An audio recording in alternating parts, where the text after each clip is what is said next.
project is called Film Data Analysis Tool. So the inspiration of this comes from because I watch a lot of movies and I log them on this social media / website called Letterboxd.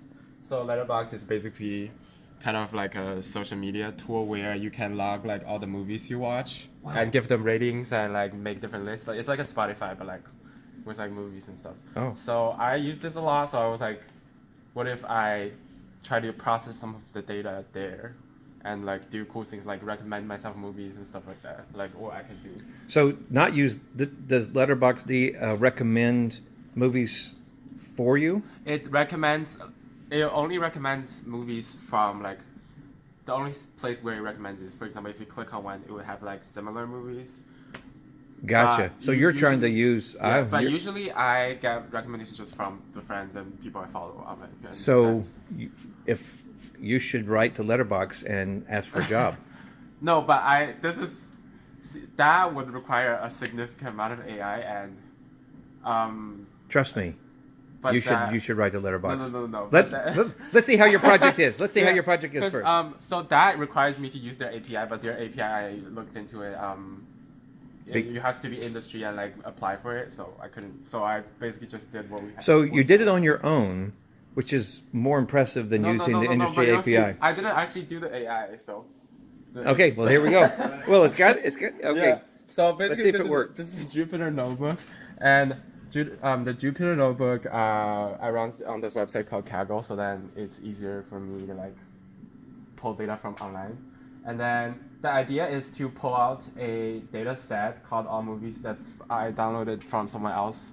That's all the movies that I had on the website about like a year ago. So that was the latest data set I could find. And it has all kinds of information like genre, like the title or a synopsis, language, and how many the vote average, how many people voted on it, and if it's popular, when it's released, like stuff like that. So you're not able to get that API. You just have to scrub it yourself. Somebody else scrubbed this, and I got it from them. Okay. Yes, so I was using that, and then the stuff I did scrub was my own data. So I downloaded this from the website, and I named it client ratings, and then it has a bunch of like very minimal data, and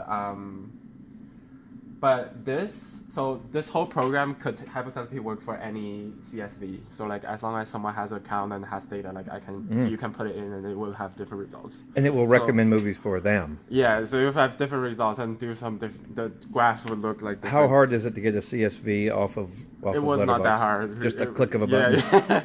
Okay. But I had to find where the button is. Okay, we're about to make you a lot of money. Okay, here we go. And then this is one of the graphs they did have on the website, so I kind of want to start recreating it. So like the rating distribution of a user, so basically just like movies I rate from 0 to 5, and like, so you see I tend to like rate a lot more like 4 stars, and then that's like kind of the middle. And that's what you rate. Yeah, that's what I rate. And then you're not like me. If I like it, it's 5 stars.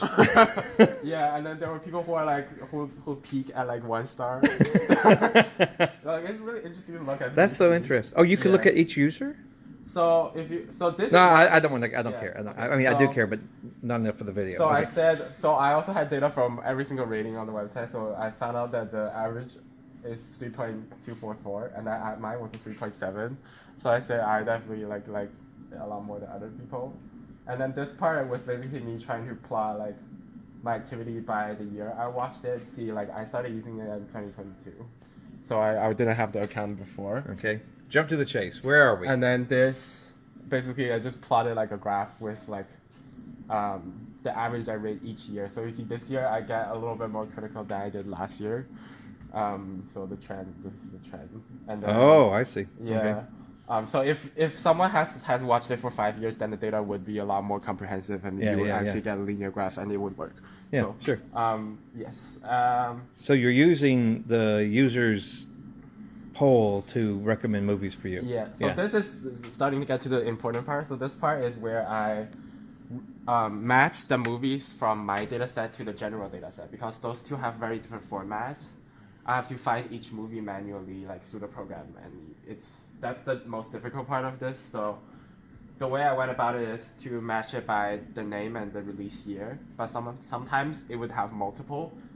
So the way I try to deal with movies that have the same name, but are also released in the same year with the same name, is by letting the user decide which movie is the one they watch. So for example, I have this little prompt thing here where it said for Arrival, which is the sci-fi alien movie. There were 3 possible entries, and I pulled up like all the synopsis of the movie, and so it gives the user kind of like a prompt of like which one of these is the one you want. Exception or like the Dark Knight, like stuff like that. Yeah. And then I just did a bunch of more graphs with decades and runtime distribution, and see so you would see that I've been trying to watch more old stuff, but most of them is from 2020. So Very nice. stuff like that. Yeah. Way to go.